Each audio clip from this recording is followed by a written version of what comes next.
Okay, welcome everybody to our August office hours. Great to see you.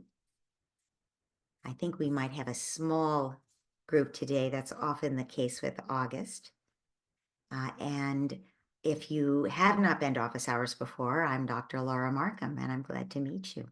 And I want to introduce uh, Heidi Whipple, who is, you'll probably recognize her name. She's the lead on our big Facebook group for the online course, and also Diana Yoakley, who is our lead on the Facebook group for the Success Path.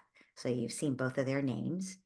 The way office hours works is if you're interested in asking a question, go ahead and raise your hand. There's a raise hand icon, and um, the list is kept by Heidi, and we give preference to people who haven't asked a question before, or at least not recently. But, in a small group like today, we'll probably get to everyone's questions. We do take a couple of pre-submitted questions from people whose time zone makes it impossible for them to come. And I do have a couple of pre-submitted questions. So I'm going to start with one of those. And meanwhile, anybody wants to ask a question, please raise your hand and we'll get you into the queue. So the question I'm going to start with is from a mom who is asking about peer pressure. Her son is turning 8 this fall, going into 3rd grade, big New York City public school.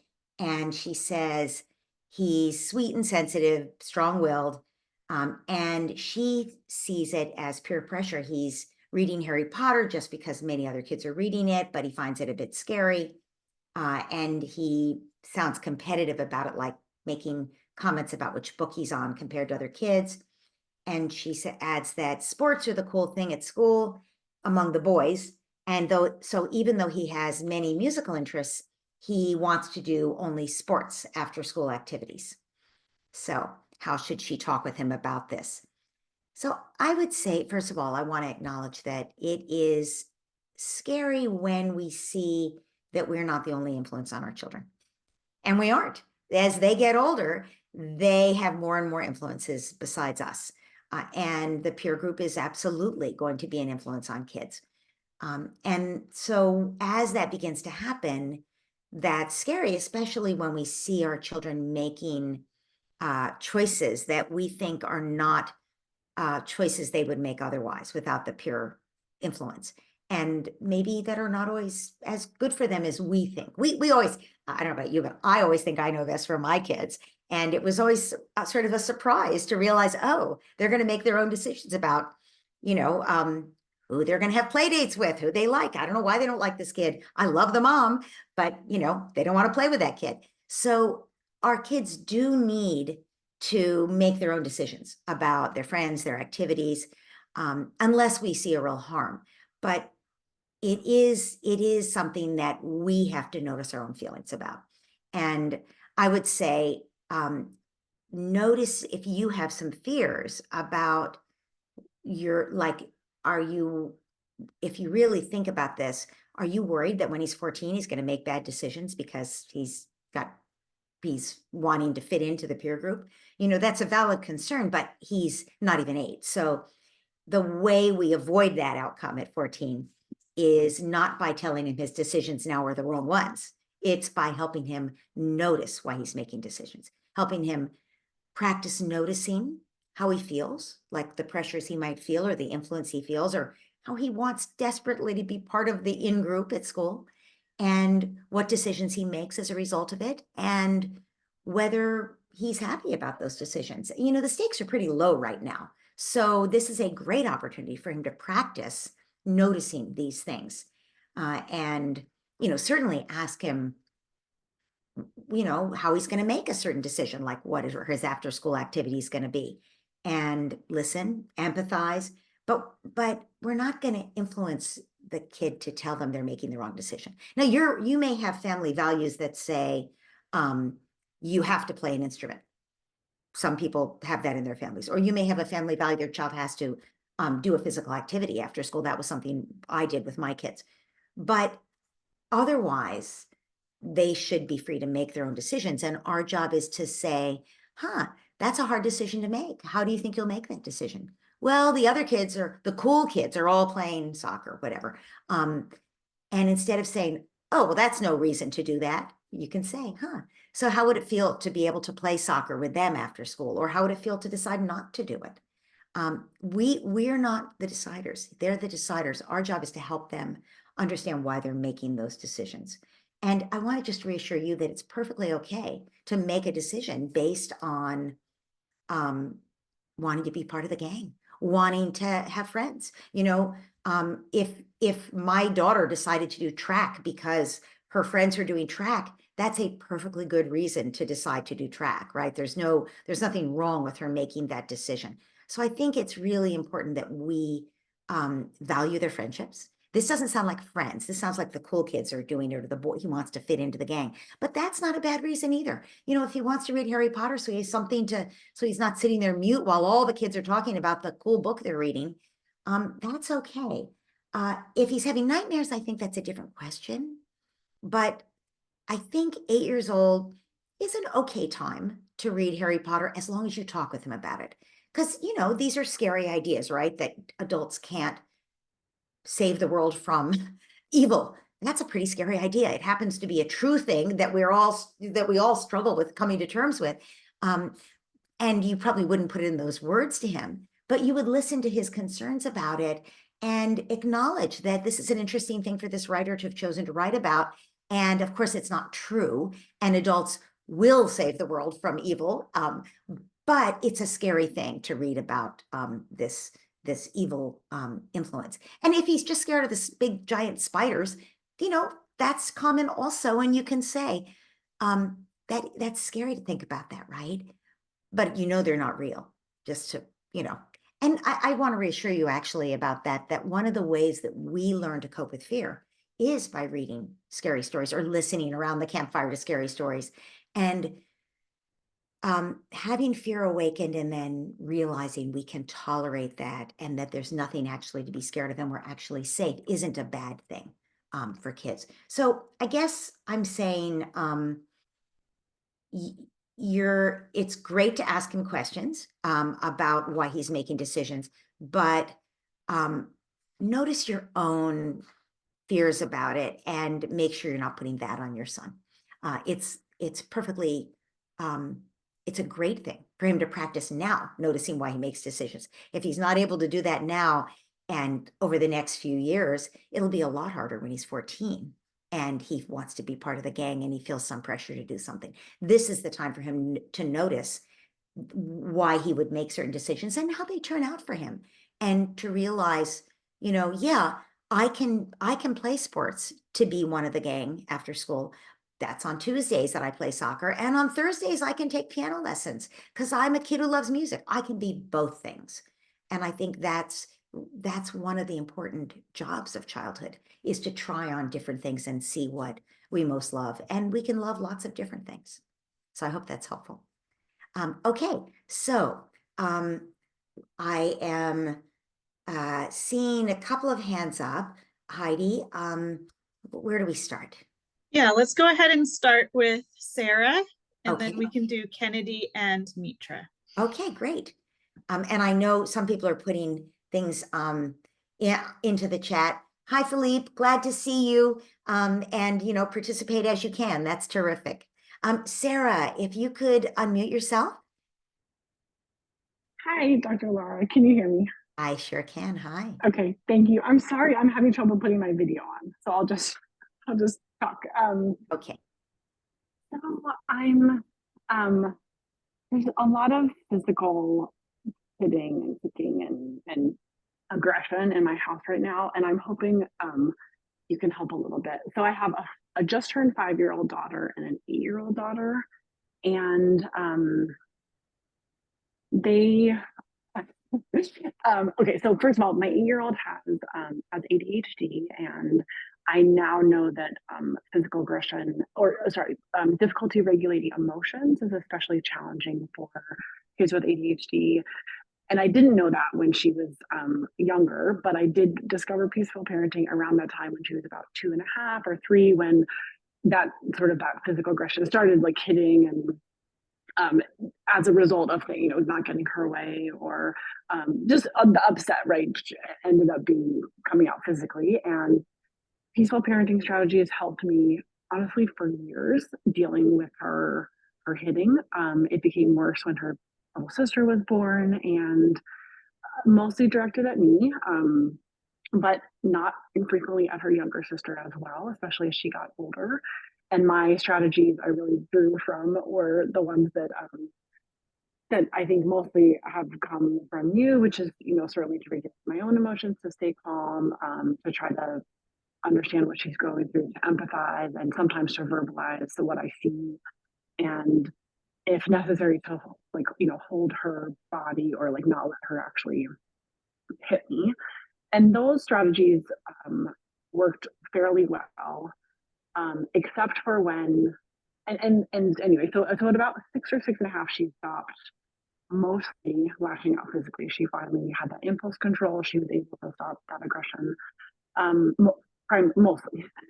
Occasionally, she still does lash out, and in particular, sometimes she is triggered such that she really wants to hurt her younger sister. And when that happens, it's very, very challenging for me to now, at 8 years old, to physically hold her. I can like actually like hug her and just prevent her from like going after her sister, but it almost makes her like more determined. Like she's strong-willed, she's very determined to like she won't give up, and so I don't always hold her. And so what I end up doing is like getting between her and her sister, which is not super effective either, because she is like my little my younger child is screaming, or like, indicating that she's really afraid, and my older daughter like just keeps continuing. And so, and I say, stop, I guess any words that I would tend to use, this isn't appropriate, you're not, I won't let you hit anyone or hurt anyone. And she just doesn't seem to give up until something catches her attention, and she like does something else, like someone, neighbor kids knock on the door and they want to go play, or something that like kind of like almost like triggers her out of this like this determination to like hit or hurt her younger sister. And um so I guess it doesn't, and I also don't feel like in those instances I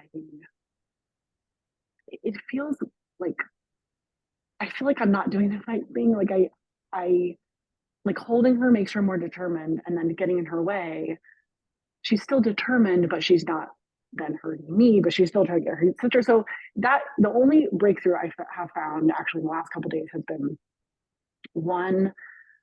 The day after that happened, she actually stopped and said, "Mommy, can you pretend like you're chasing me?" It was almost like she wanted to play, but she couldn't verbalize it. So I was like, "Sure, of course. Like pretend like you're chasing Isabel." And Isabel, my younger daughter, was fine to like just run around. Right? We were just running around having fun, and that was fantastic.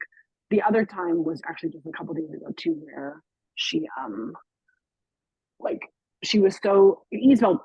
I mean, she just pushed her, she hurt her, and then my younger daughter, and then my older daughter was crying and was so mad and wanted to get her, and I couldn't, I just wouldn't let her go because I knew she really hurt her, and I almost started crying with her, just imagining how it would feel and how mad like she would be, and that also helped her. Um, just knowing that I could empathize that much. So just I guess despite my efforts to empathize, perhaps maybe I could do a better job and even feel that pain myself. That might help. But I guess I was just wondering if there's any other strategies you might give me that could help. And this happens sometimes with my younger daughter too, but more directed at me, where she's like determined to hit or kick me, and I just try to hold her and say, I'm sorry you're so upset. And but sometimes I just can't. I hold her hand and then she's like kicking me. And occasionally I just like try to move away, and then she chases me, and then it becomes kind of, and then she laughs, and then but it feels wrong to like change from like a hitting situation into a game, even though that obviously isn't an approach to deal with other types of behavior like defiance, and just kind of make it into a game, get laughter going, and then kind of move on. but I just, it feels a little bit wrong to do that in a situation where she's trying to hurt me. So I guess I wanted to ask you, is that at all appropriate? Like, is it okay to kind of make it into a game and then try to get her laughing and roughhousing and then deal with the issue? Or I've always felt like that's just a line I kind of don't want to cross, but maybe it's okay. And like, I should just try that strategy because she does love to play. And Okay, I guess Sarah, maybe it would work. I'm going to stop you here. So, Sarah, first of all, I hear how many feelings you have about this, and that's completely understandable. It's scary when our kids are aggressive and when we try our best and can't stop it. And you said that your 8-year-old had pretty much stopped being aggressive, but now it sounds like it started again she stopped being aggressive toward you, but it started again toward her sister because you said she had stopped, you know, a year and a half ago, six and a half at the latest, but now it's started again. Is there something in your 8-year-old's life that's stressing her? It started because her sister has started provoking her Her and sister hitting started her. provoking her. Okay, so the 5-year-old has recently started to provoke the 8-year-old, and that's why it's gotten like this, you're saying. Okay, Yes, yes. got it.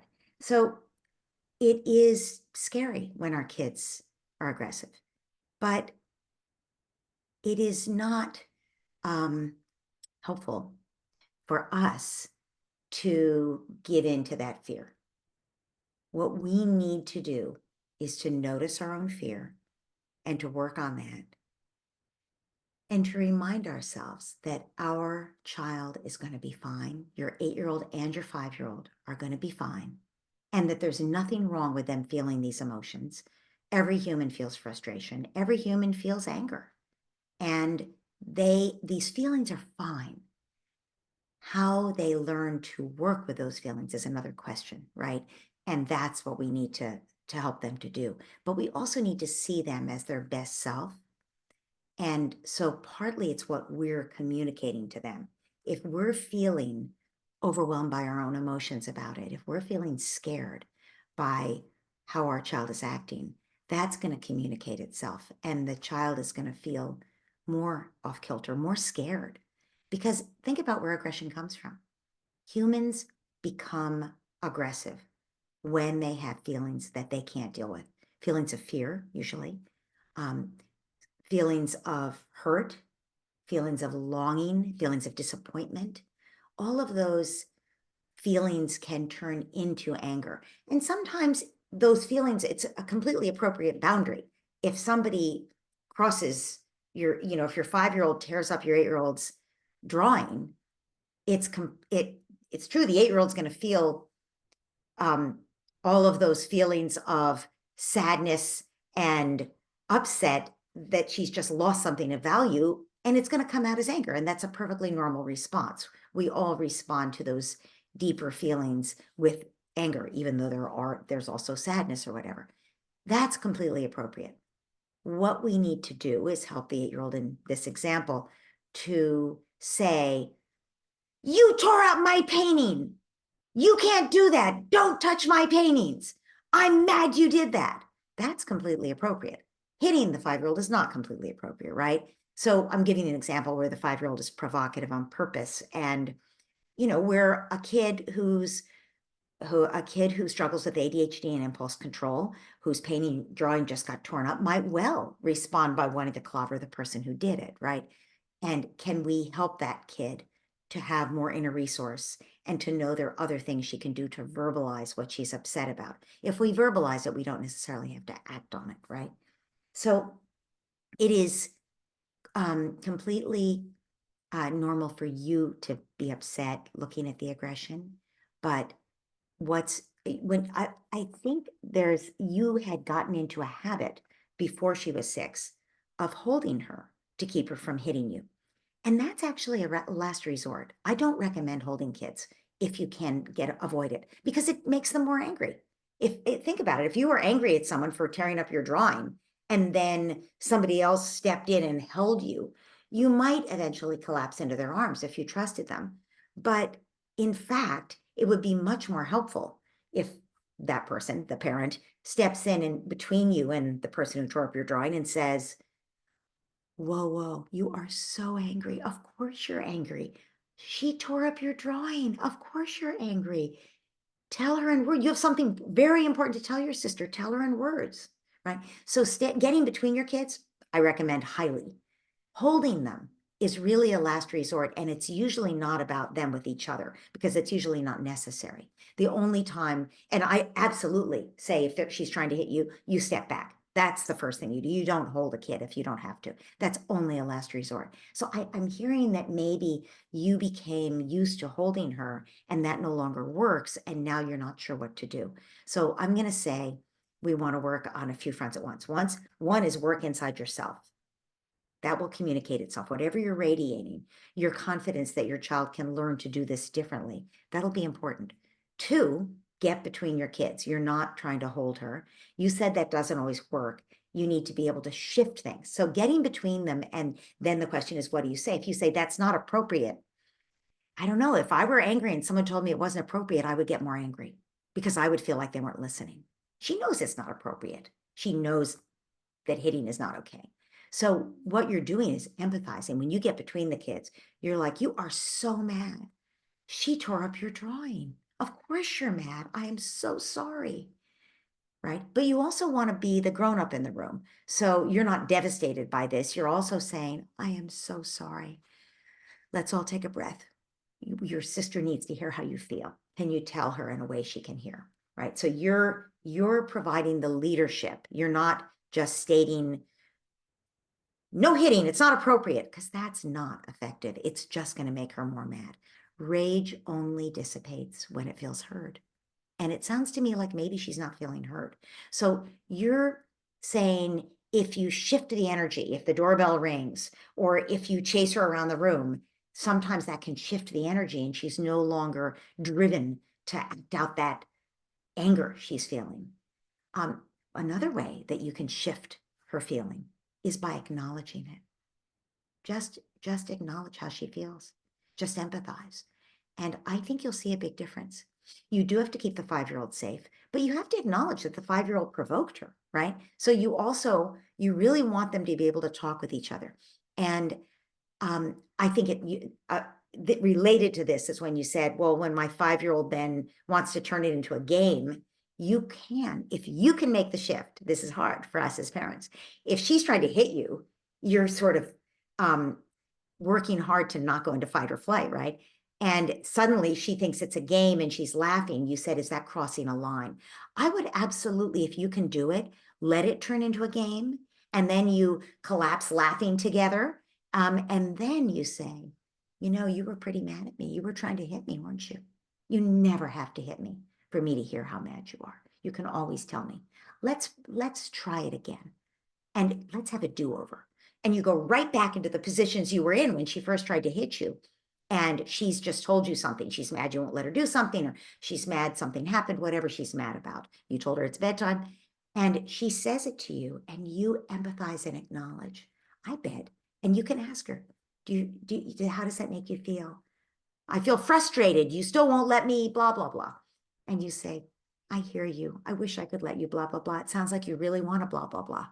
And you're having the do-over, not just for her, but also for you to be able to express to strengthen the connection by expressing that empathy, which again, she doesn't have to escalate to show you how much she wishes things could be different at that moment. So there's nothing wrong with having a chase game, but then you bring it back to what the do-over of what could have happened at that moment. So I'm hoping that I'm giving you some words that are all about the empathy that are going to help you in that moment. And I want to just, again, acknowledge that it's hard when kids get aggressive. It's scary to us. So I'm going to encourage you, when you started to talk, you had so many feelings about it, which is very understandable. You've had years of trying to deal with your own fears about your kids' aggression. And so I'm going to encourage you to find someone to talk with, and you can do it in person with a friend who won't try to fix it, but will just listen, a listening partner, the hand-in-hand folks would say. And you also can do it, and you could find somebody on the Success Path group. You could ask if anybody wants to be a listening partner, and you could connect that way. And you can also bring it up on the group and get support from other people. But I think really you need some support because this has been a really hard thing for you. And you've dealt with it beautifully. And in the way that you asked the question, I can see how well that you have actually dealt with it beautifully. And you're trying so hard to not let it go further. I'm hearing, okay, she's getting bigger. And there's some fear there, understandably. But I don't think that she's going to keep acting like this. I think once she feels heard, you're going to see a real change. So I hope that that's helpful. And please come back after you use these ideas. Please do come back and let us know how it went. And we can tweak your approach if you need it. Thank you. You're welcome.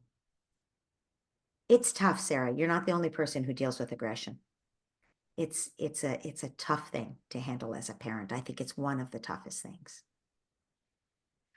And just, I think if we can remember that our child is acting this way because they're scared, it's much more helpful because otherwise we feel like victims in response to someone's aggression, even our child. But when we remember they're scared, it's easier for us to get past that and shift our own state. Okay, so our next person in the queue is Kennedy. Kennedy, if you could unmute yourself. Hi. Hi, I'm Kennedy. I just read your book and took the first class this last 3 months, and now I have a lot of questions. A lot of Okay. stuff coming up, and all of it's new for my daughter. So I started the empathy thing, and she can kind of tell when I'm like, "Oh, you're really sad," and sometimes that works, but a lot of times she's like, "Stop." She knows that once I start saying that she's not going to get what she wants, like time to go to the bath. And I'm like, "Oh, you really don't want to go." And she'll be like, "Stop telling me how I'm feeling." Like she wants to go to the bath or whatever it is. Like she wants to keep reading her book. Yeah. What do you say when the kid calls you out on you're starting to empathize, but you're not going to give in? So empathy isn't a way around their feelings. Empathy is a way of acknowledging the feeling and building connection, even while we're setting a limit. And Mhm. so prevention is super important, right? It can't be that you only empathize when you're setting a limit. It has Mhm. to be that you're empathizing as much as you can all day, every day. I Okay. always say try for 24/7. No one reaches that, but so that way she'll experience empathy from you all the time. And it can be also, by the way, empathy about good things. It can be, you're so excited about this. This is great, or Mhm. I've been watching you read that book. You are just turning those pages. It seems like a really exciting book. Are you loving it? So that's a way of empathizing with her experience that acknowledges her experience and builds your connection. And it's not about setting a limit, right? So that's important to do. Yeah. One of our 5 preventive maintenance practices is just empathizing as much as you can. Okay. So that's important. And then when you're setting limits, you're clear about the limit, right? But you try to connect first. So she's reading a book and you want her to go take a bath. How old is she? 8. Okay. Mhm. So she's reading her book and you maybe say what I just said about the book. And and she might know it's all bath time. She might suspect it's bath time. So she might be like, "Mom, don't bother me. I'm reading," even though you're trying to empathize in a positive way. And you can say, "I see that. And you know what? It's going to be bath time. Do you want to take your bath now or in 10 minutes?" So the first thing you're doing is you're giving her some autonomy and some chance to get used to it emotionally, right? And she, of course, like every other 8-year-old in the whole universe, says, 10 minutes. And you say, okay, great. 10, and then you can say, 10 minutes, but no argument, no fuss. And she'll be like, Mom, I'm trying to read. 10 minutes. And you say, okay, let's shake on it. Shake on 10 minutes, no fuss. Because I think she's gonna give you a hard time in 10 minutes unless you've agreed she won't. And she'll probably give you a hard time anyway, but at least you have an agreement and you say, okay, shake on it. She's like, all right, like she's reading, like, all right. So in 10 minutes, and you can set the timer so you're not the only bad guy, there's and the timer is there, Yeah. right? And so 10 minutes later, ding, and you're nearby, you're not expecting her to put the book down and go take her bath because no 8-year-old will do that. So, you hear that ding and you say, oof, hard when the timer goes off. It's hard to put the book down, I know. And it's bath time. And she's like, no, I have to keep reading. And you say, and this is all about setting limits, right? And you say, I hear you. I wish you could keep reading. And maybe, I mean, depending on how it is in your house, as soon as she's done with her bath, she can read while she brushes her teeth. She can read while she's, putting on her PJs, with the book open. She can read for 15 minutes before lights out or whatever. And you can say that to her. You can say, soon as you're out of the bath, and you get in bed with your PJs on, you can read for another 20 minutes. We'll set the timer. But she's gonna be, no, I can't stop now. I'm just about to find out. I'm in the middle of the chapter, whatever. And you can say, I know it's so hard to stop. So notice none of this is about her feelings. You're not telling her what she's feeling. You're just saying, yeah, it's hard. It's hard. It's hard. So you might sometimes tell her how she's feeling in the sense of, I see you're really upset about this. You might acknowledge. I find that it's more helpful often to describe what someone wants. Okay. You could. You wish you could, or to just commiserate. Like, yeah, I know, I hate that. I hate when I have to stop in the middle of a chapter, right? So commiserating works. You wish works. It sounds like you wish I would say yes. I wish I could say yes, sweetie, and I can't. Here's why. It's too important to me that you go to bed on time or whatever, right? Yeah. But I love that you're loving this book, right? So again, I haven't even talked about the feelings, right? You could get into, you're disappointed, you have to stop reading, but that's almost extraneous. You know what I'm saying? And it sounds like almost an artificial layer, right? To go into feelings at that point. There may be times when feelings are fine, but a lot of the times when you're setting a limit, you're not even talking about the feelings exactly. Okay. Helpful? Yeah. Can I ask a follow-on? Yes, I think we're okay time-wise. Go ahead. If Okay. it's related to this. Yeah. No, not really. No. All right, I'm going to ask you to hang on to your follow-on. Okay. Sounds good. And we'll take the other questions and then maybe we'll be able to come back. Perfect. Okay? Thank you so Great. much. Thank you. Okay, Mitra, you're up. Could you unmute, please?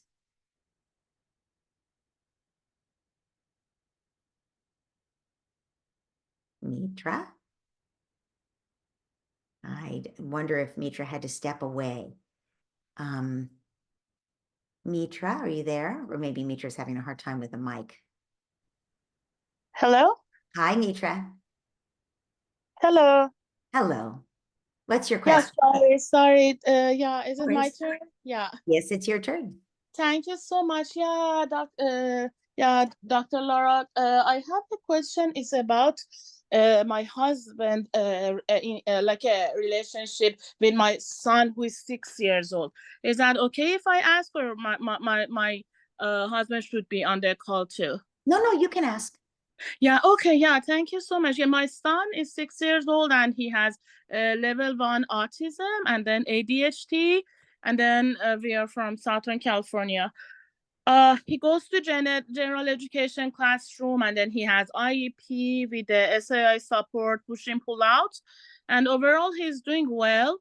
But the thing is that it makes me a little bit worried. My husband is a very, I don't want to say permissive, but he's more like a authoritarian, if I'm saying, like, he's a very good dad, very, very good dad. He set limits with my son, and my son is the only child we have. And then the thing is that he keep, especially when at night, when we want to sleep, before he goes to sleep in his bed, he asks, Daddy, and then he makes like his voice a little bit sad, Daddy, do you love me? Will you forever love me? And then he goes like that. And this happens every single night. And then my husband always says, yes, no matter what, I love you forever, I love you. And then he said, if I do something bad, still you love me, right? And then my husband's like, yes, no matter what, you're my child, I'm your father, and I always love you. And then I know that I read some articles in this regard, but it shows like some insecurity, like maybe my son has a little bit of insecurity, the same as Sarah said. I'm so happy that still he doesn't show any, because he has ADHD, he doesn't show any aggressive behavior. So, and he's not on medication, no medication yet for him. but like overall, he's more like a controlling. He wants to control me, whatever I do, whatever I eat. He wants to control his daddy. My husband makes much more like strict boundaries with my son. For me, I'm more like permissive parent, unfortunately.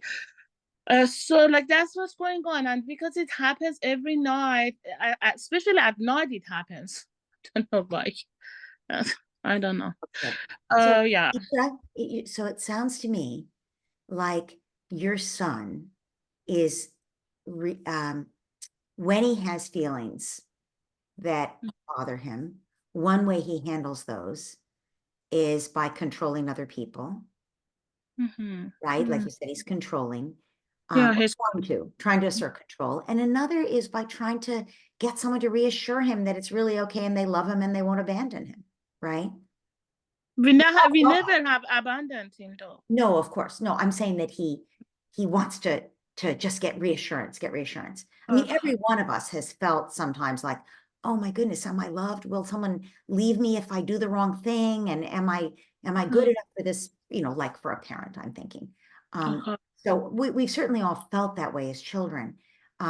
He's sort of stuck on that. He's perseverating on it, right? It didn't help to just get reassured once. He asks over and over again. That right. So that's what you're saying, is that he needs to get that reassurance. So I don't think that there's any red flag here. I think what you're describing is a little anxiety. He has anxiety. He Okay. does have anxiety, correct? Yeah. Anxiety is just fear. And it's a very common response to anxiety to assert control or to ask for reassurance. Those are ways that people respond to anxiety. So that's what we're seeing here is anxiety. And that's fine. And so what do you know from taking the course and being in the success path? What do you know about how we help kids with anxiety? The preventive maintenance tools. Laugh. Number one is laugh. It's the most important thing you can do for anxiety is get kids laughing. Right? A second thing is build connection into your routines, right? Make sure your child has no reason to question connection, right? That they have regular connection. He might still question whether he's gonna get abandoned if he does the wrong thing. But in general, if we build connection that they can feel seen and appreciated into our routines, then kids do better, right? They feel reassured. It goes beyond, because verbal reassurance only goes so far. There's something much deeper than verbal, right? So he's asking for verbal reassurance, but it's not really doing the job, right? So if you build, like his dad is putting him to bed, that's a wonderful thing that you've built into your routine, right?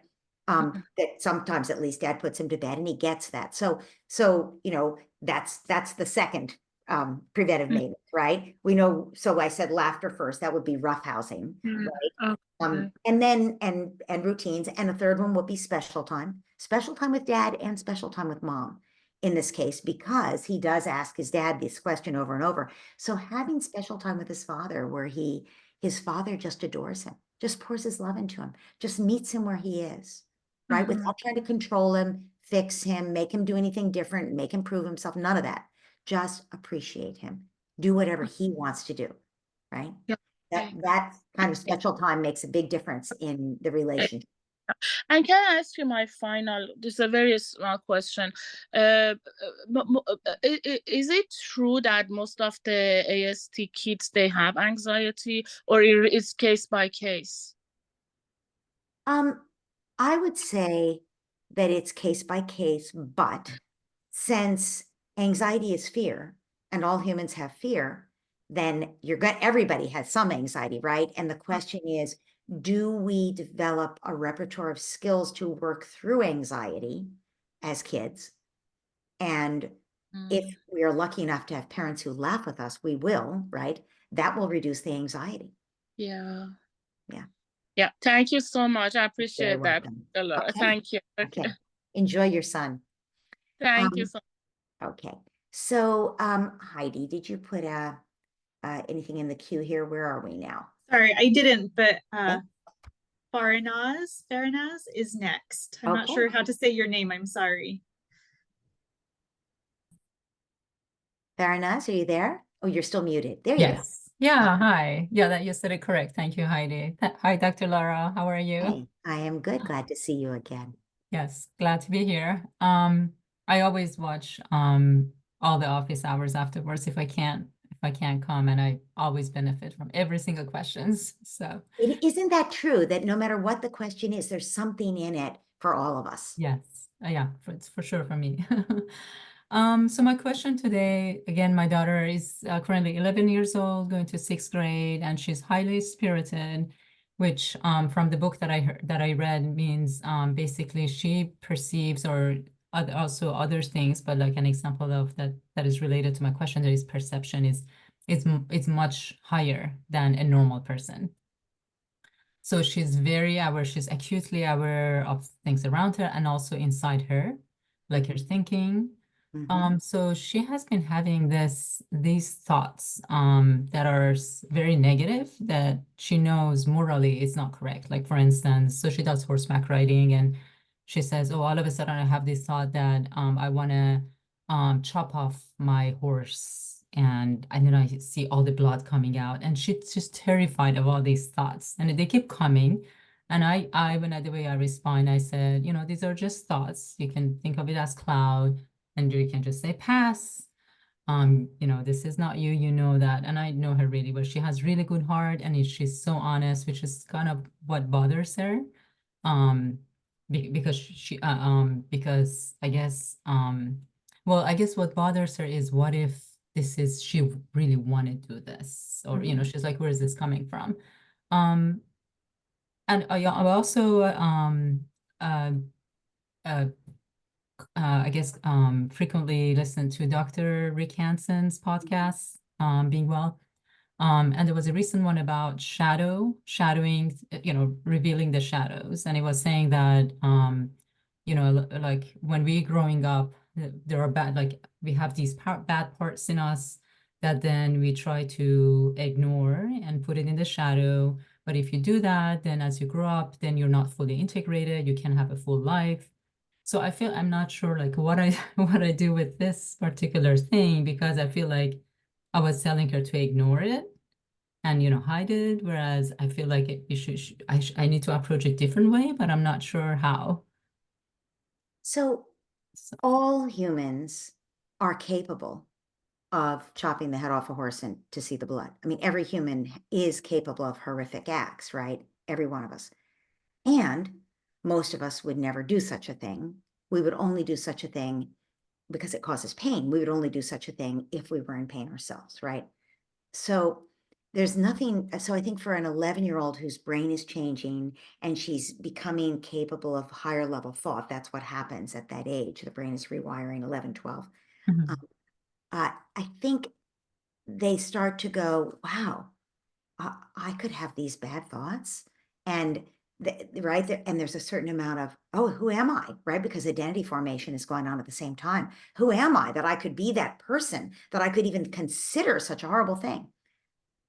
So I think it's really important for us as the adult to reassure them that the fact that you have a thought does not mean that's who you are. The question is what thoughts we cultivate, right? There's nothing wrong with having that thought and saying, wow, that's a bizarre thought, but everybody has bizarre thoughts that cross their mind every so often. Anything I can learn from that, or anything I want to do that would be interesting? I mean, maybe she'll learn she wants to be a surgeon. Probably not, but if there's nothing, I think the point is to approach this with curiosity rather than with judgment, right? Is there anything? It's not a terrible thing to have a thought like that. Just not like she's going to act on it, right? But to notice it and say, huh, that's a weird thought to have. The truth is, now maybe the conclusion is, I'm actually really angry at this horse right now. I don't know why this horse is not doing what I wanted to do, right? Or it may have zero to do with the horse, right? And her, right? So I think being curious about it and allowing that to come up and talking to someone about it so you don't build up shame, right? So luckily she can talk to you. I think all of that is really important. But I think also what you're describing could be obsessive thoughts, right? So all of us have thoughts from time to time that are like, wow, I can't believe I thought of that, right? But if it's obsessive, if it keeps coming up, right? So sometimes when you try to push the thought away, it's going to keep coming back. So you want to say to the thought, wow, I think you're a thought that I don't really like having, and I certainly don't like having it toward this beautiful horse. We're going to think about this later when we're off the horse and see if there's anything that we can learn from this. And I'm going to talk to my mom about it. We're not going to do it right now, but later we'll entertain you. If you do that, the thought's probably not going to come back and plague you. Later, she can talk to you, and probably it won't come back. However, if it comes back every time she gets on the horse, that's obsessive thinking. And she needs to have a way to transform that. She needs an antidote for that thought. So she might, when it comes up, she might think, oh, there's that thought again, right? If she fights with anything, you fight with is going to come back, right? Anything you resist is going to come back. So it's got to be, oh, there's that thought again. All right, thought, right now I'm busy writing, and that's it, right? Then it doesn't have to be a struggle, because if it's a struggle, it's going to come back. So that might work for her. Just, okay, thought, I hear you. I'm busy. It can be, oh, there's that thought again. I'm busy right now writing. We'll talk about it later. It can It be is that. obsessive. It is obsessive. Okay. Yes. Yeah. Mhm. But so I think if she's able to not struggle, if she's able to be curious, if she's able to accept it and not judge herself, then the thought will diminish. But if it starts to be like, well, I won't have the thought as long as I remember to tap the saddle 3 times before I get in. It's something, that's obsessive compulsive thinking, right? That's not, then it's more complicated, and you'd probably want some help to work with that. I have known kids who had obsessive thinking in exactly the years you're talking about, like 11, 12, 13. And they have worked with it and it's gone, but it doesn't mean it doesn't come back later during a tough, stressful time. When they're 16, it might come back up, and they just use the skills that they've learned, and then it goes away again. So the skills are about all the things we've just talked about in diversion, but there are more skills outlined there's a great book by Tamar Chansky, Chansky. Her first name is Tamar. She's an expert on anxiety. She has 3 books. One is just called Anxiety. One is How to Help Your Child with Negative Thinking. And one is Obsessive Compulsive. I'm pretty sure that's what it is. So which one should I be reading? The negative thoughts? Negative thinking? I think you should read the reviews of all 3 of her books, and you should just go on Amazon, take a look at the 3 books and read the reviews and see which one sounds most like the parents saying, my daughter had these recurring thoughts. Yes, obsessive compulsive. So that book. I'm not sure your daughter needs that book. I think these are obsessive thoughts, but I don't think she has OCD, right? So I'm not sure you need that book, but I would read about it. And the other thing is, as I say, she has negative thinking. Negative thinking is usually a little bit more like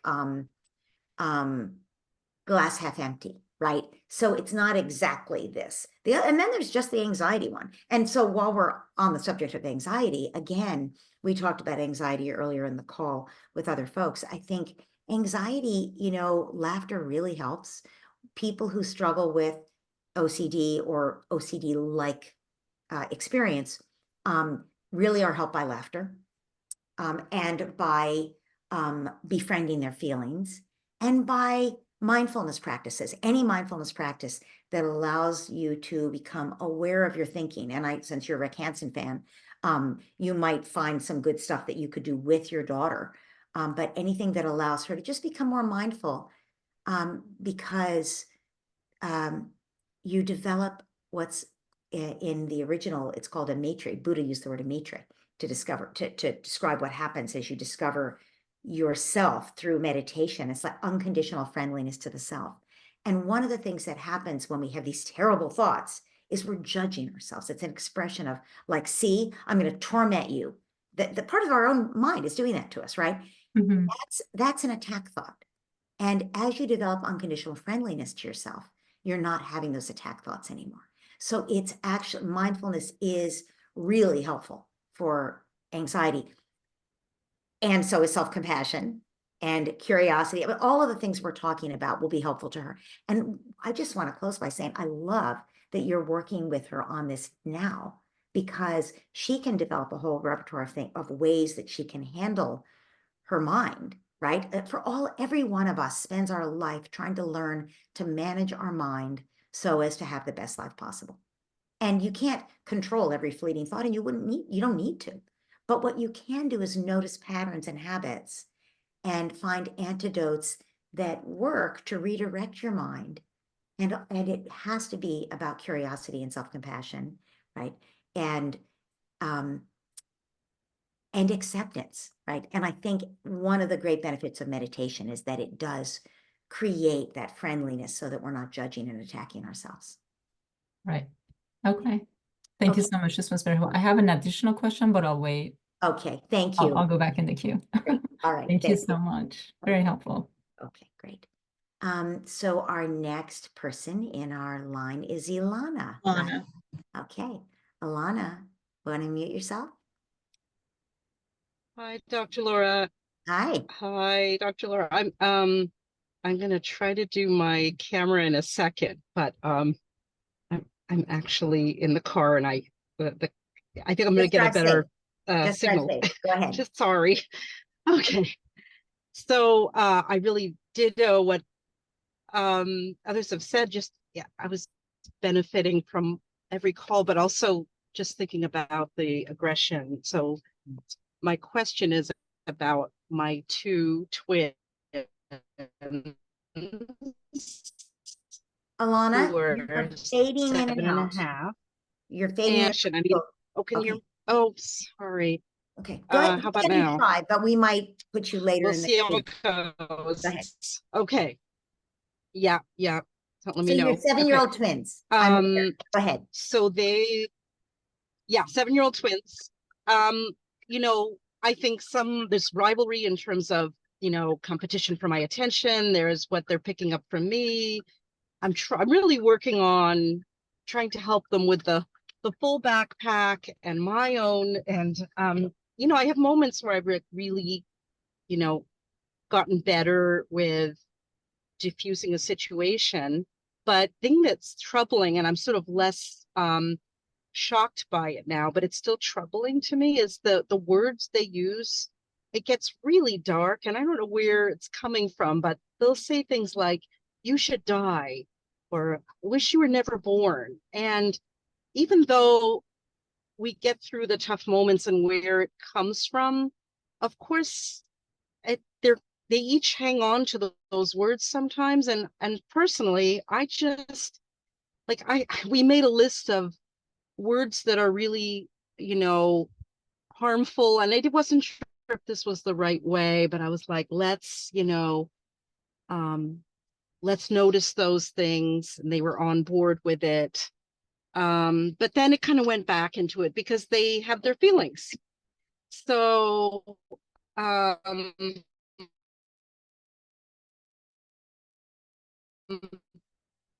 Adding your camera is nice because I can see your face, but what's happening is your words are gone now. But Alana, I think I can answer you. This will ruin the. Okay. So I don't know the best way to respond. I try to sort of say, hey, you're both really upset.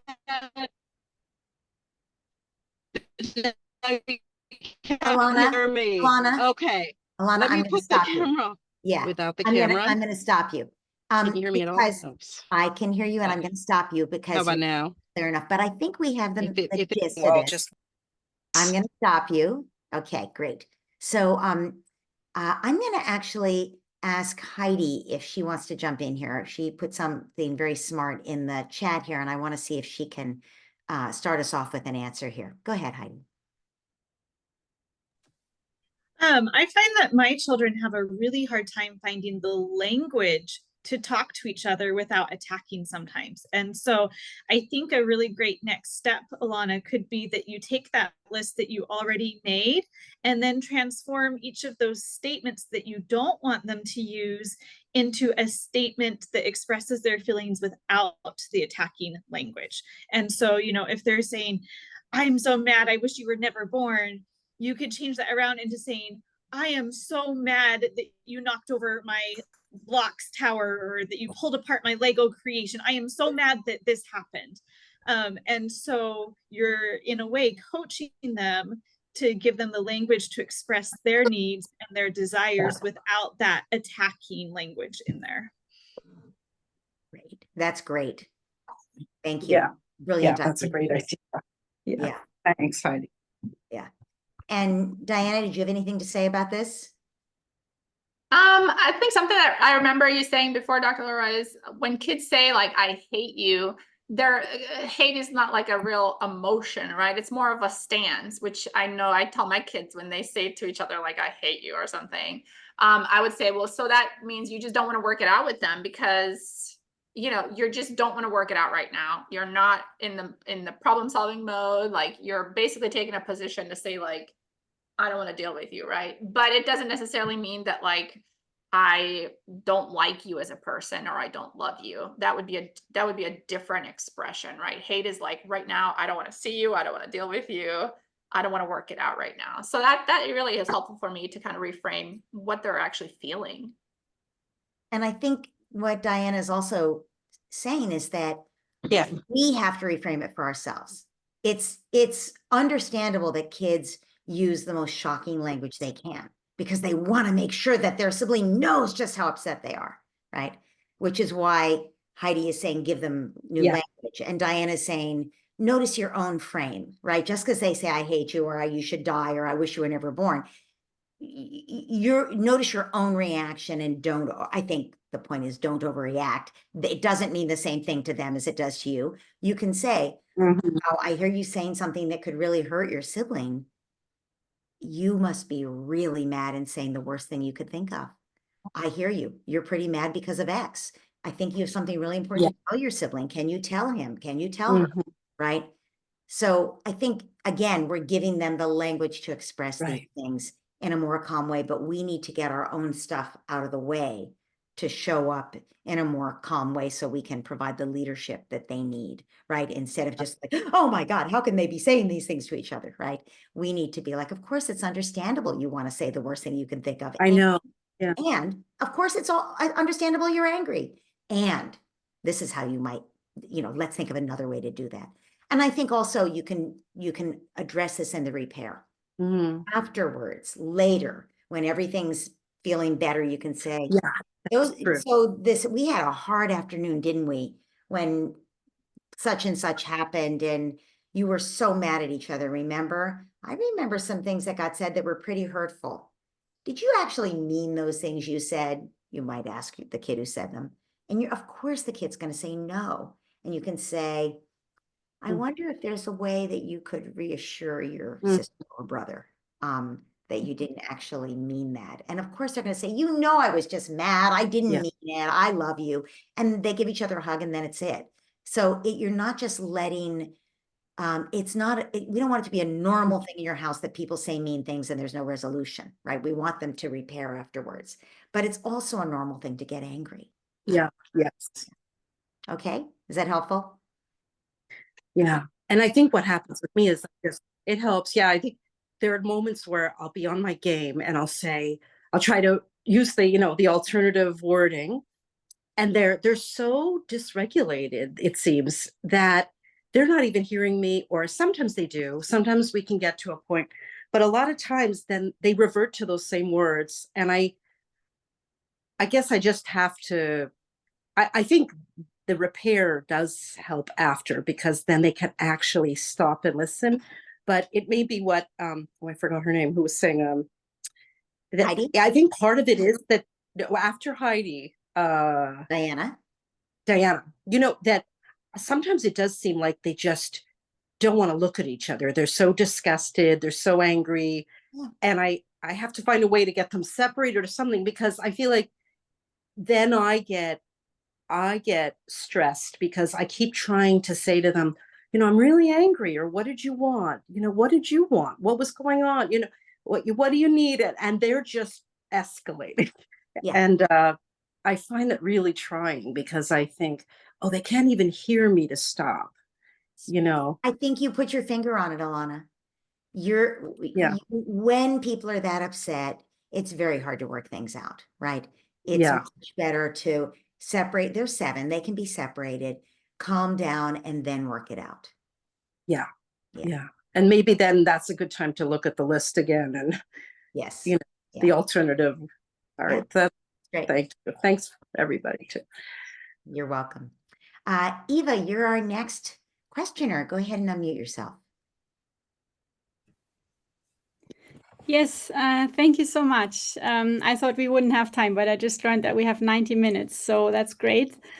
And yeah, first of all, I'm so glad to meet you personally, and I really want to thank you so much for everything that this peaceful parenting approach has transformed in our life, because it's really meant a lot to me for the last 1-2 years, and I've been to a lot of education counseling and parent training in Germany, and none of it was as helpful as the peaceful parenting, I really have to say. So thank you, really.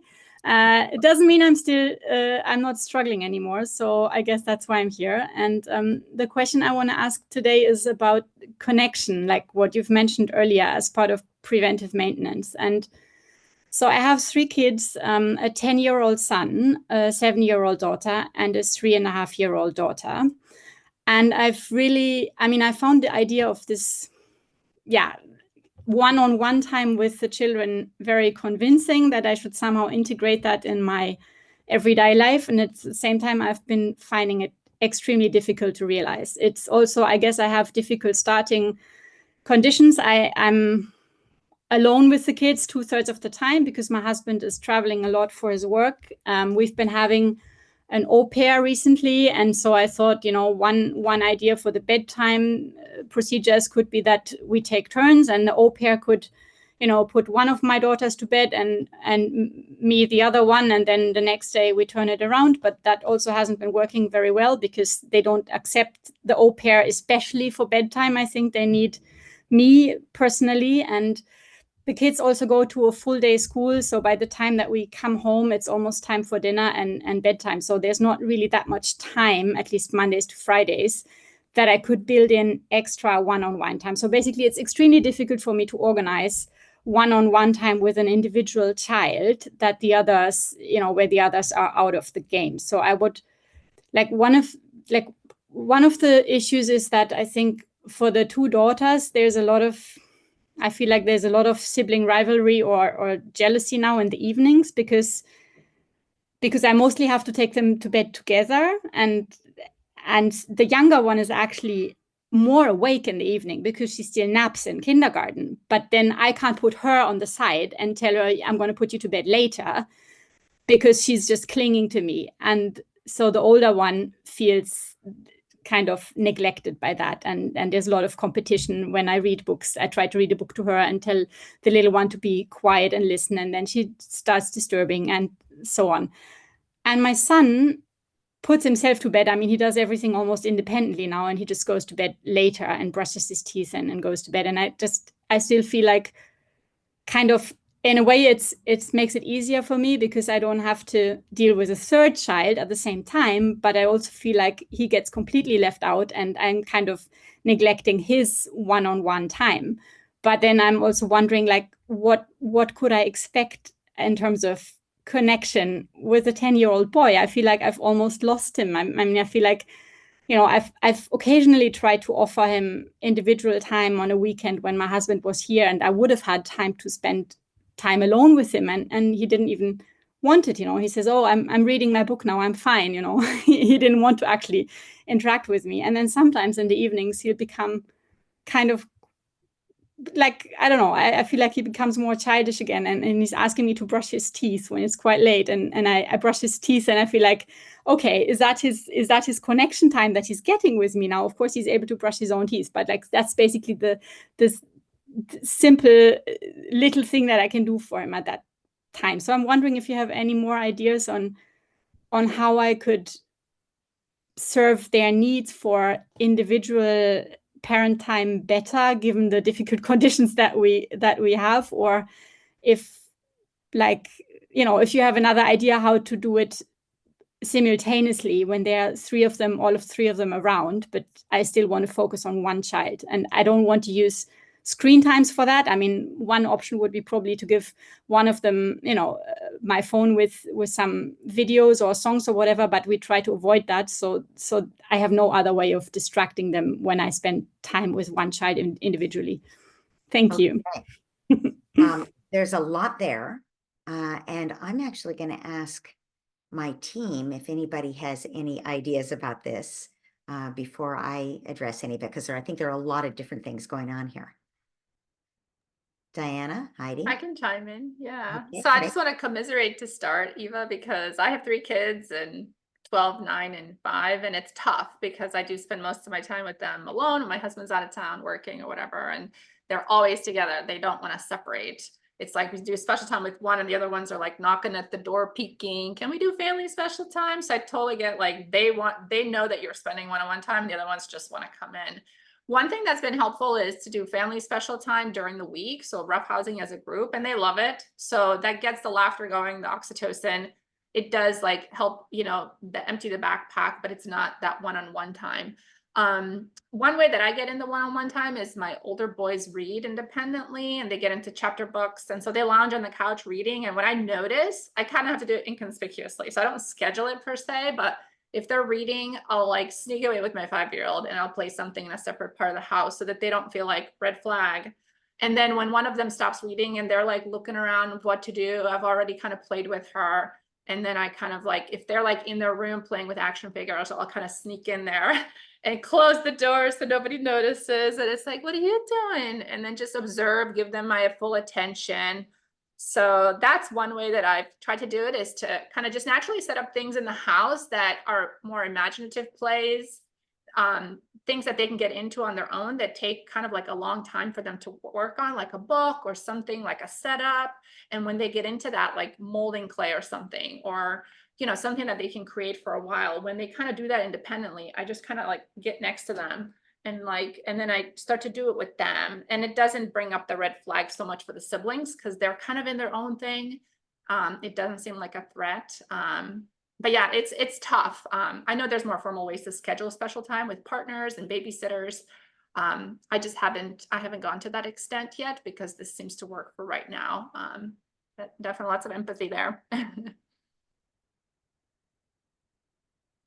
Heidi, did you have anything you wanted to chime in with before I speak? Yeah, I think that for me, something that really helps is to look for those really little moments through the day. I think, when he asks you to brush his teeth, that's a great little moment. And that's something that you're grabbing onto, especially with my older kids. It's really, I just look for those little moments of connection all day long. And it's harder. I have 4 kids. And so having the more scheduled, set aside time, I have to be more like Diana and kind of take it when I can get it. But one thing I do is, like, if I'm running an errand, I'll go ask one of my kids, hey, you want to come with me to do this? My husband works from home, so usually I'm just grabbing one kid and can leave the others at home. So that works for us. But even on the weekends or whenever you have that option, or if I'm making dinner, I'll ask, a couple of my kids kind of really like to help cook. Hey, do you want to come help me? I'm doing this. I'm working on dinner, and they'll love to come help me cook. And so I try and involve my kids in what I'm doing whenever I can, to just kind of pull one aside from the others and have some one-to-one time, or take advantage of those little moments throughout the day. And if he's putting himself to bed, your oldest kid, I would say, is there some little connection routine you can build in right there? I mean, maybe it's like a high five and a hug and a cute little phrase or rhyme that you say together, or just a, hey, I love you, buddy, on their way to bed, so that there's some little touch point there in the day. And in the morning too, like when I first greet my kids, I try and make sure I have a bright smile on my face, that I'm delighted to see them. And so just all throughout the day, once you start looking for them, you'll be able to find those little interactions, those little times to connect and find some little joy between you and your kid. I think that you've had some really great ideas here, Eva. The only thing I would add is to think about bedtime a little differently than special time. When I say one-on-one time, it can mean bedtime. It can mean roughhousing one-on-one, but you can also do that as a group. It can mean special time one-on-one. It can mean looking for the moments, as Heidi says. So it can mean lots of different things. All of those things build connection. And how you deal with their emotions throughout the day builds connection, right? Or doesn't, right? When you set a limit, are you able to connect first? So everything you're doing can be building connection with every age child. But bedtime is a unique, specific thing. And I don't recommend thinking of bedtime as special time. Special time is special time. Bedtime is bedtime. And as you say, and you can do bedtime with more than one kid at once, but as you pointed out, if they haven't felt like they've gotten enough of you, then there will be rivalry at bedtime if they're being put to bed together. In your case, I think if the 3-year-old is sleeping at kindergarten, then better for you to find something that she can do. You want to stay up a little later because you had your nap. The au pair is going to be with you for a few minutes. Do something fun together with the au pair, right? And then I'm going to put you to bed, okay? Because au pairs can't really put kids to bed until they form a really strong bond. It's not the same thing. So au pairs can be great, but they're not the parent. So I think giving your 7-year-old a half an hour to herself, where you read the book to her and she gets the full attention for bedtime, and then you tuck her in as long as you're able to leave the room at that point, and then you go be with the 3-year-old who's been with the au pair. Are they sharing a room? The 7-year-old and the 3-year-old sharing? They are well, not actually, they should not, but my daughter, like the older daughter, the 7-year-old, has been coming to my bed recently a lot. So then she does share with us. Like she's been sleeping more with me and the little one than in her own room. Does the 3-year-old go to bed in the same room as the 7-year-old? No. Okay. No. So that's great. All the better. All the better. You can have the 3-year-old be occupied.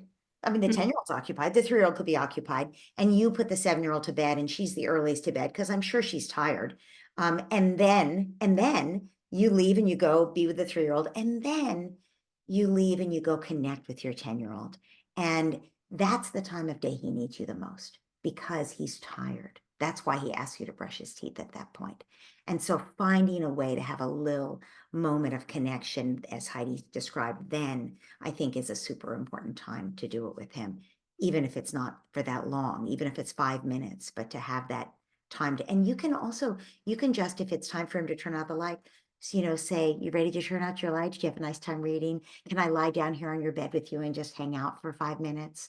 And often that's the time a 10-year-old is really going to open up and say things to you like, when's dad getting home? I really miss him. Or, the boys at school were saying such and such, and I was wondering about X, that when the lights go off is often when kids start to open up and ask you the big questions.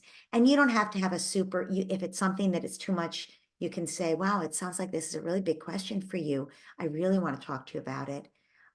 It is bedtime, so we could talk about it tomorrow, but I'm not gonna forget. I really want to make sure we get a chance to talk about it. Is that okay? And right now I want to give you a big hug and thank you for sharing that question with me. Right. So you don't have to get into a big thing, but it is a time when it's a great connection time for a 10-year-old often. Okay. So thank you so much. You're very welcome. So I wanted to ask you, Eva, to do me a favor. You mentioned that the Peaceful Parent Happy Kids online course was the most helpful thing in all of these things that you had tried.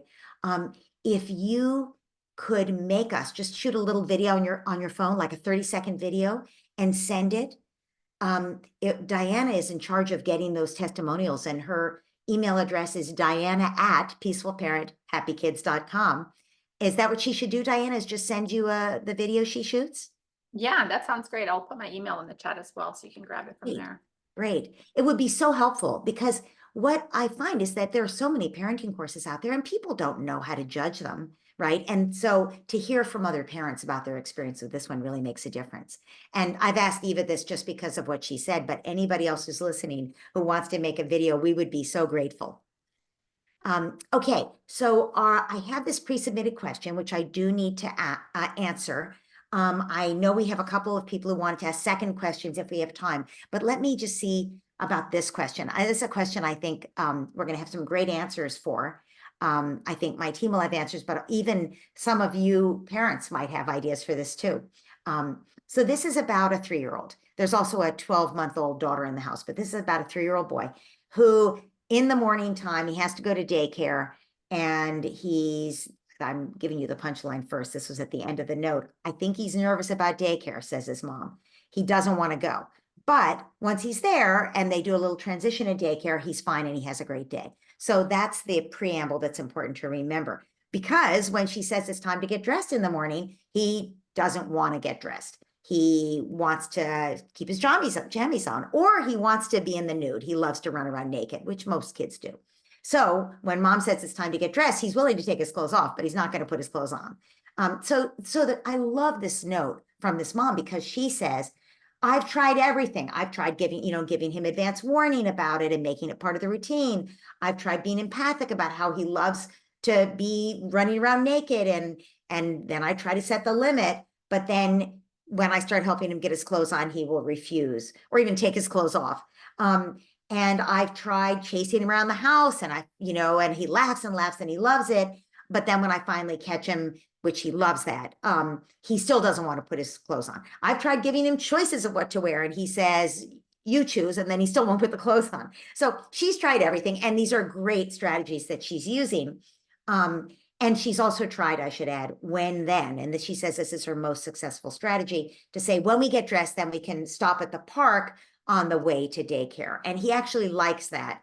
But everything takes so much time, and she's trying to get him to daycare. So she's wondering if there's something else she could do to make this transition in the morning easier. So I bet we have some other ideas here. Anybody want to chime in here? I can chime in. Great. One of the first things that comes to mind is that he has separation anxiety naturally. He doesn't want to separate. And so one of the best ways to kind of help them with that transition is because they are disconnecting from the attachment from the parent, but they need to reattach to someone else. So who is he reattaching to in daycare? One way to help him with this is to maybe get a picture of him and his daycare teacher, or whoever he feels safe with, his safe adult there. Get a picture of them, print it, put it on your fridge, and talk to this other adult at daycare. Like, oh, he's has so much fun in your class. We love what you're learning. We love your games. And just kind of like talk to this teacher as if she's part of your family, so that he can sense this transfer of attachment to this adult at daycare, and that emotionally it doesn't feel like the clothes are like a symbol of the disconnected attachment for him. He feels like he's on the other side of the attachment, he's alone. And so if we can help him transition to another adult, that's really like the safety that he needs to transition.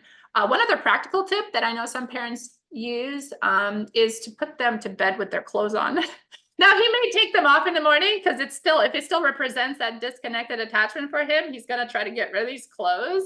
So I think going for the emotional experience and helping him with emotions, and even with role playing with puppets or characters, like, you don't want to put these clothes on, throw those clothes away. No, I don't want to go to daycare, just exaggerating his emotional stance, and then letting him kind of lead the child's play and trying to figure out, like, how can he resolve this in a playful way in a game, outside of the pressure of actually getting to school in that, in the mornings, doing this like on a weekend or something. But those are some thoughts I had.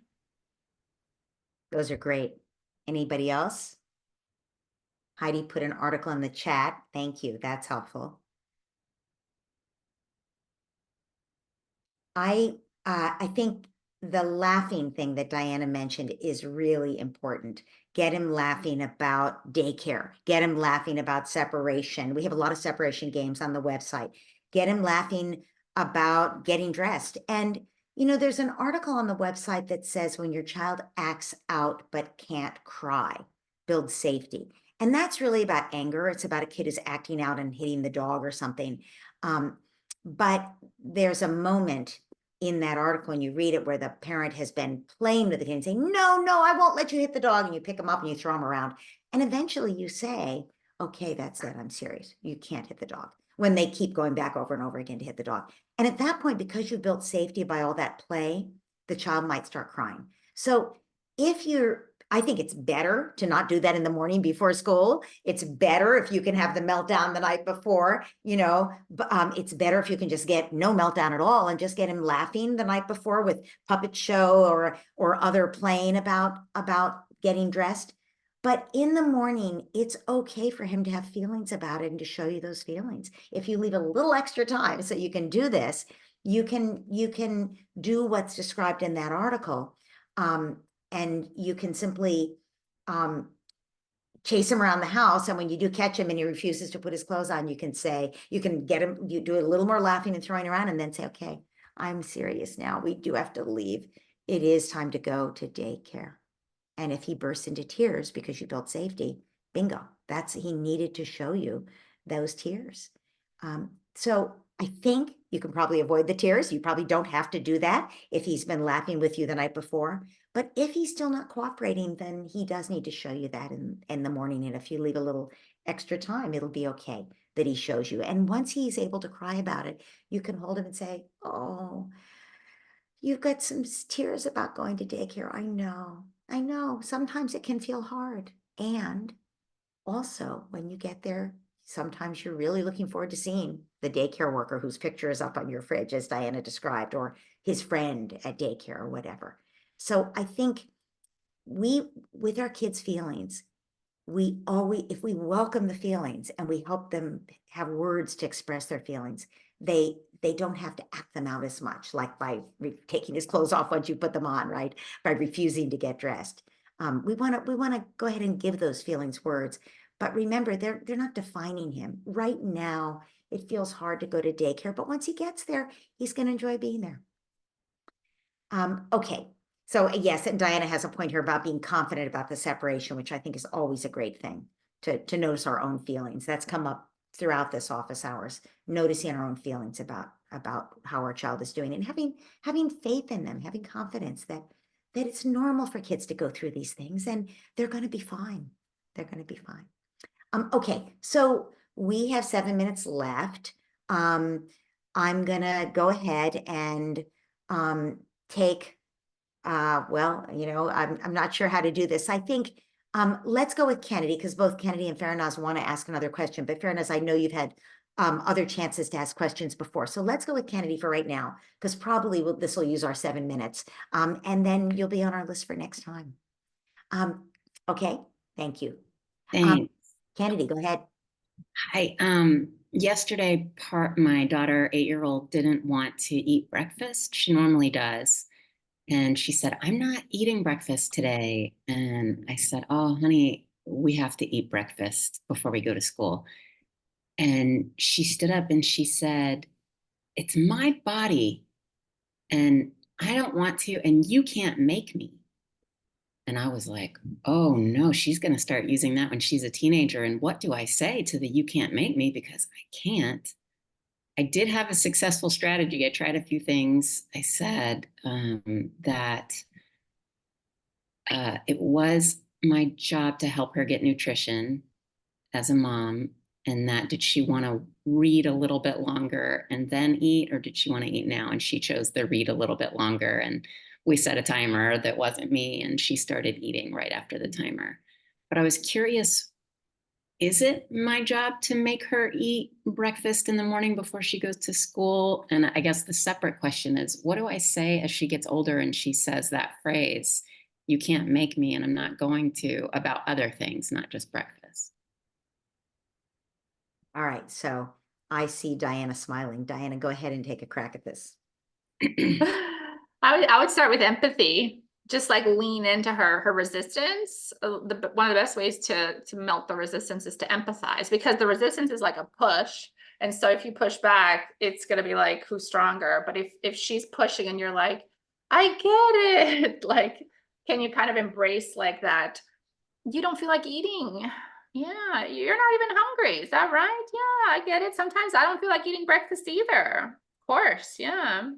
Is it just this food that we had out this morning? Is that just doesn't sound good right now? Or is there something else you were hoping to get? Did you wish you had something else for breakfast? And then kind of exploring with some curiosity, but definitely like front load the empathy, depending on how she responds. She may be able to just go into like, yeah, I didn't want this. I wanted something else, or I don't feel like eating this. Like, and maybe some foods upset their stomachs on certain, like sometimes, some kids are more sensitive with their stomachs for breakfast. So maybe she's like, no, I have an association with this and I don't, you know, I don't feel like eating it today. But kind of the empathy, front loading the empathy, and then just if she kind of softens into that, then getting curious around what is it? And if she doesn't want to do it, then she doesn't do it. It's her body, right? Like, you're not going to force her to eat, but she can go. That's a kind of a natural consequence. Like, she doesn't feel like eating, and sometimes I don't feel like eating.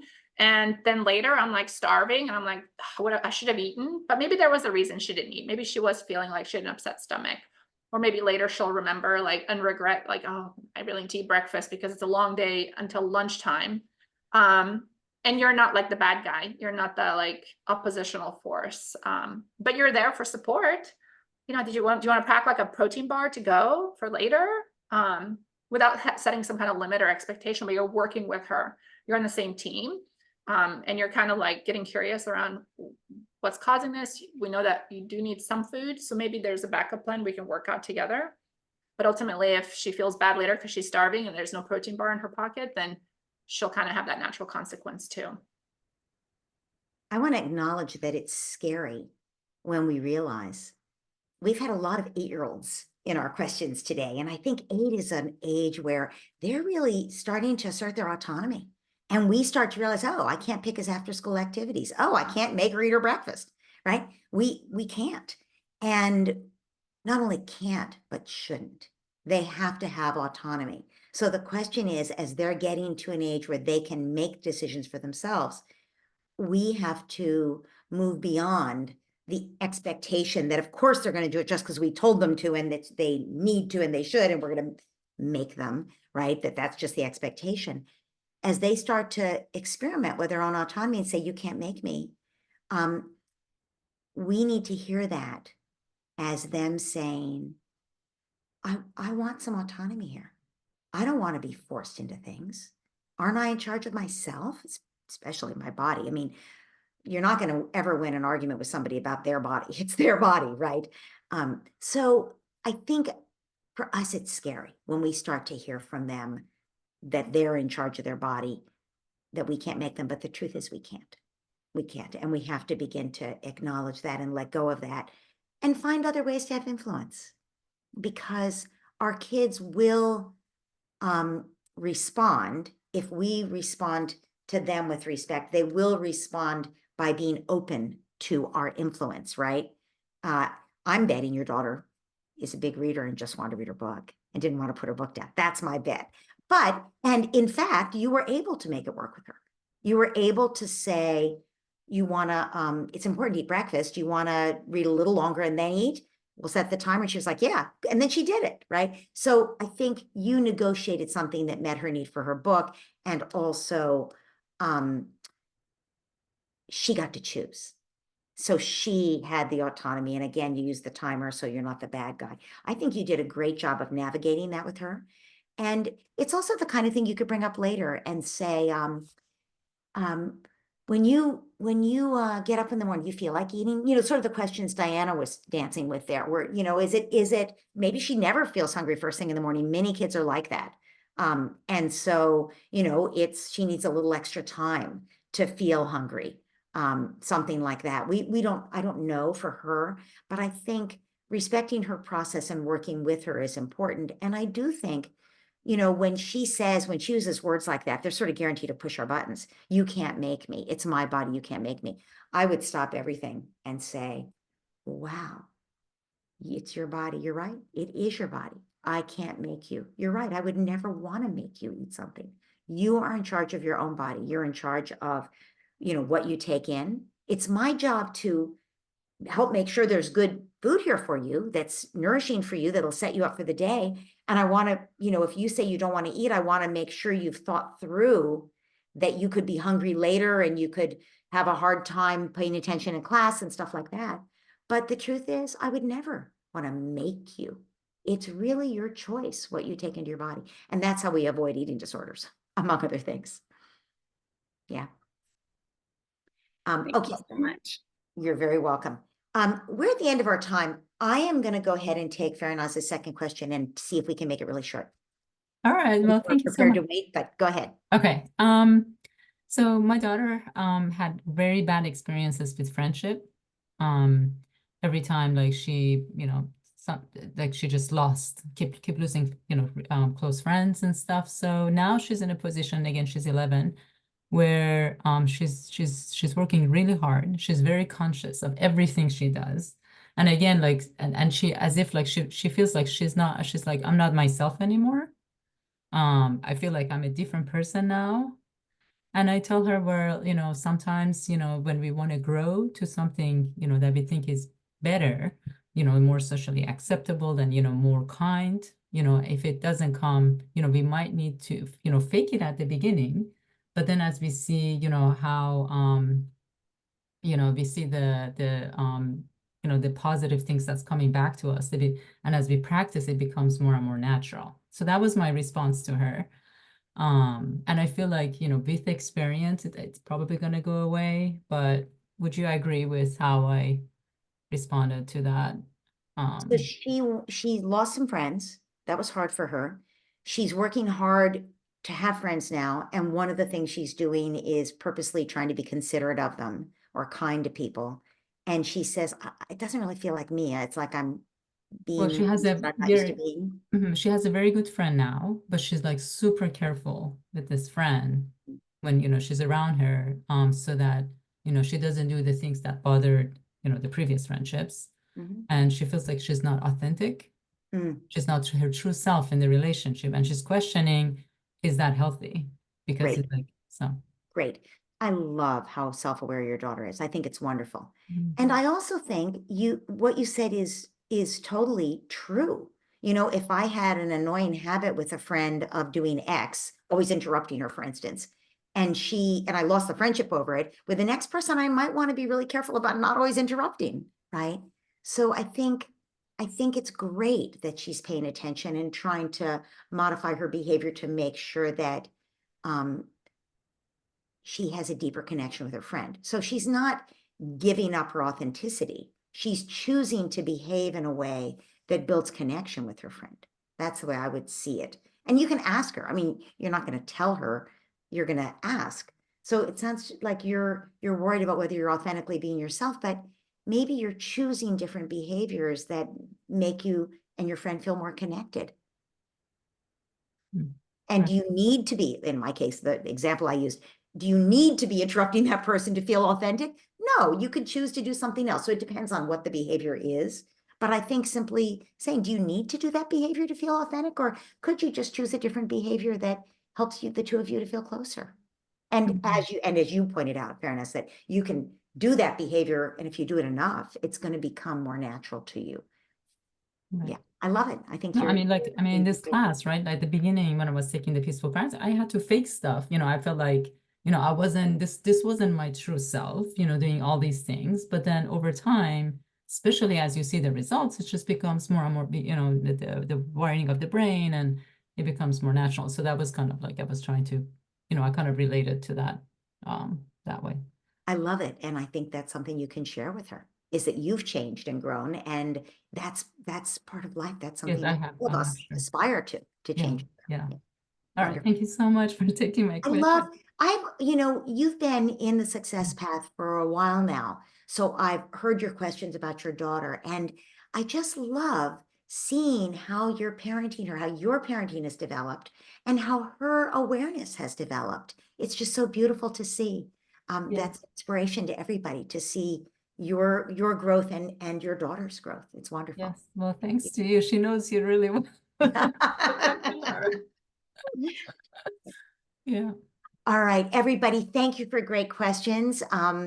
Thank you to Heidi and Diana for participating in our answers. I love your wisdom, and I look forward to seeing you all at our next office hours, but it won't be, wait a minute, are we having September office hours? Because soon we have a real treat, a different thing than we usually do. We've done only once before, and that is our workbook spotlight. So what we do is we take exercises from my workbook, and that's what you'll get every Friday when you get the email from us. There will be an exercise or an audio that's related to the workbook with something for you to work on. And we'll be talking about it in the Success Path Facebook group. And then you don't have to buy the workbook to do this. We'll give you the exercise.